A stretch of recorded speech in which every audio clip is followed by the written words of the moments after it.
പിതാവിന്റെ മരണവുമായി ബന്ധപ്പെട്ട് മകൻ നൽകിയ പരാതിയുടെ അടിസ്ഥാനത്തിൽ ഖബർ തുറന്ന് പോസ്റ്റ്മോർട്ടം നടത്തി.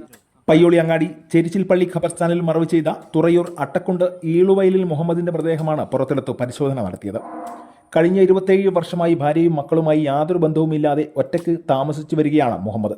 ഇക്കഴിഞ്ഞ 26-ാം തീയതിയാണ് ഇയാളെ മരിച്ച നിലയിൽ കണ്ടെത്തുന്നത്. മുഹമ്മദിന്റെ മൃതദേഹം അനുജൻ സ്വന്തം വീട്ടിലേക്ക് കൊണ്ടുപോവുകയും വൈകിട്ടോടെ ചെരിച്ചിൽപ്പള്ളി ഖബർസ്ഥാനിൽ അടക്കിയെന്നുമാണ് ലഭിച്ച വിവരം. മരണവിവരം അറിയിച്ചതിനെ തുടർന്ന് ഇയാളുടെ മകൻ പയ്യോളി കണ്ണംകുളം കുഴിച്ചാലിൽ മുഫീദ സ്ഥലത്തെത്തിയിരുന്നു. മൃതദേഹം തിരക്കി പിടിച്ച് സഹോദരന്റെ വീട്ടിലേക്ക് മാറ്റിയെന്നും ഉപ്പയുടെ അക്കൗണ്ടിൽ നിന്നും മരണശേഷം പണം പിൻവലിക്കപ്പെട്ടിട്ടുണ്ടെന്നും കാണിച്ചാണ് മകൻ ഉപ്പയുടെ മരണത്തിൽ സംശയം പ്രകടിപ്പിച്ചതെന്നാണ് ലഭിച്ച വിവരം. എന്നാൽ മരണകാരണം എന്താണെന്ന് തനിക്കറിഞ്ഞാൽ മതിയെന്നും ദുരൂഹത ആരോപിച്ചിട്ടില്ല എന്നുമാണ് മകൻ പറഞ്ഞത്.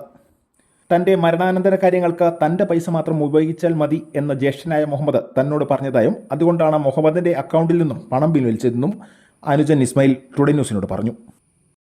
ആരോപിക്കുന്നത് ഞാൻ ഇവരെ ജ്യേഷ്ഠൻ്റെ അക്കൗണ്ടിൽ നിന്ന് പൈസ പിൻവലിച്ചതെന്നാണ്. പൈസ പിൻവലിക്കാൻ കാരണം ജ്യേഷ്ഠൻ അവിടെ എഴുതി വെച്ചിട്ടുണ്ട്, ഞാൻ മരിച്ച ശേഷം എൻ്റെ കർമ്മങ്ങൾക്ക് ആരോടും 1 രൂപ പോലും അയക്കരുത്, അത് ഞാൻ പൊരുത്തപ്പെടുകയില്ല, അതുകൊണ്ട് മാത്രമാണ് പൈസ പിൻവലിച്ചത്. അപ്പോൾ അതിൽ വേറെ 1-2 ആൾക്ക് പൈസ കൊടുക്കാൻ എഴുതി വെച്ചിട്ടുണ്ട്. അപ്പോൾ ഞാനിപ്പോൾ ഡെത്ത് സർട്ടിഫിക്കറ്റ് വാങ്ങിച്ചു കഴിഞ്ഞാൽ ഇപ്പം ബാങ്ക് ക്ലോസ് ആകുമെന്ന് പറഞ്ഞു, അക്കൗണ്ട് തൽക്കാലം മരവിക്കും. പിന്നെ നോമിനിയെ കണ്ടെത്തുന്നത്, അക്കൗണ്ടിൽ ആരാ നോമിനി എന്ന് എനിക്കറിയില്ല, ഇവർക്കും അറിയാൻ പറ്റിയില്ല. കാരണം അതുകൊണ്ടാണ് ഞാൻ പൈസ പിൻവലിച്ചത് അവിടെ. പിന്നെ ആ അക്കൗണ്ടിലെ പൈസ അവിടെ തന്നെ ഉണ്ട്, ആ ചിലവിനെടുത്തിട്ട് ബാക്കി 1 രൂപ പോലും ഞാൻ എടുത്തിട്ടില്ല, എനിക്ക് പൈസൻ്റെ ആവശ്യമില്ല. മകൻ പയ്യോളി പോലീസിൽ നൽകിയ പരാതിയുടെ അടിസ്ഥാനത്തിലാണ് ഖബർ തുറന്ന് പരിശോധന നടത്തിയത്.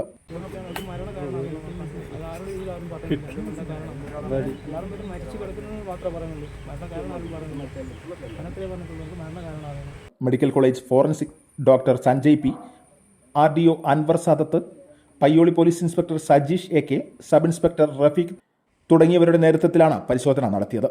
Today news, Perambra.